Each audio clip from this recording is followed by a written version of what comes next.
Welcome back. And in our top business story, the UAE and the US have signed an agreement to provide and access tax information through the Foreign Account Tax Compliance Act. Yunus Haji Al-Khoury, the Undersecretary of the MOF, and Barbara A. Leaf, the US Ambassador to the UAE, signed the agreement over in the capital. The agreement means that all US citizens in the UAE will now have details of all of their finances held in the country available to the American government. The US law requires foreign financial institutions to provide annual reports on account information of customers who are US citizens. Al-Khoury was quoted as saying that the country was keen to sign this agreement to protect UAE financial institutions. In the case of non-compliance with the requirements of the Act, any non-US financial organization could face a 30% penalty on certain financial returns of its operations in the US market. The US ambassador added that the FATCA is becoming the global standard in the effort to curtail tax evasion. This agreement reflects the UAE's commitment to the adoption of best practices, as well as the growing strength and breadth of our bilateral relationship. The Jebel Ali Free Zone's electronics and IT sector companies are estimated to have generated trade worth over $38 billion in 2014.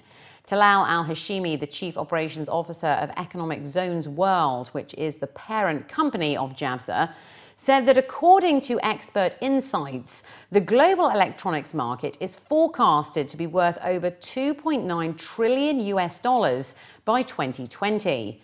He added that the wider Middle East region that Jafza serves will be one of the most important markets for the electronics and IT industry in the coming years.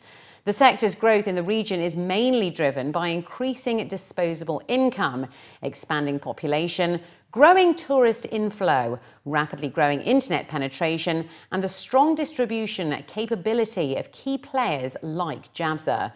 He added that Expo 2020 will further amplify the number of tourists that will visit Dubai, other emirates in the UAE, and countries in the region, which in turn will provide a further boost to the consumer electronics and IT industry. He stated that the introduction of the Dubai Smart City has already proved to be a major boost to the internet-enabled devices market in the UAE. A survey by an online travel website found that over 50% of UAE residents take at least one business trip a year. According to Expedia, 53% of UAE residents travel on business at least once per annum. The survey, which spoke to over 1,000 UAE respondents last month, found that residents take an average of 2 business trips annually. It was found that Western expats in particular travel the most for business, taking an average of 2.7 business trips per year, while Emiratis travel 2.5 times annually. Asian respondents make an average of 1.7 trips per year. The survey revealed that in terms of length of stay, 47% of business trips are less than 4 days. 33% last between 4 to 7 days, and the remaining 20% last more than a week. The findings also revealed that age is a major factor when it comes to duration of stay, as respondents aged 30 to 39 take the longest business trips, lasting on average 9 days, while those aged 18 to 29 take trips averaging 6 days. The survey, which also polled respondents about leisure travel, found that 86% of all UAE residents go on vacation at least once a year. The holy month of Ramadan could boost hotel guest spend by 44%. That's according to the latest data from a Dubai-based marketing firm. The study by Sweet Beam has revealed that hotel spas are the biggest outlet to benefit during Ramadan, experiencing an average 44% increase on spend per room night as compared to the rest of the summer months.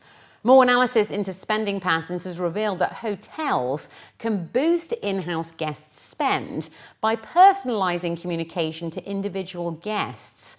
According to the latest data, while guest spending across Dubai's luxury hotels generally drops by an average of 15% when Ramadan falls within the summer months, the average spend per room during the period actually increases.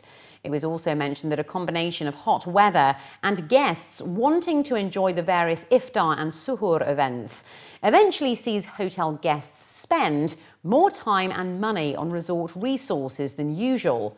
Sweet Beam officials were quoted as saying that with personalised in-room digital advertising, hoteliers can reverse the revenue decline during the season and actually increase in-house guest spend by up to 24% per room night.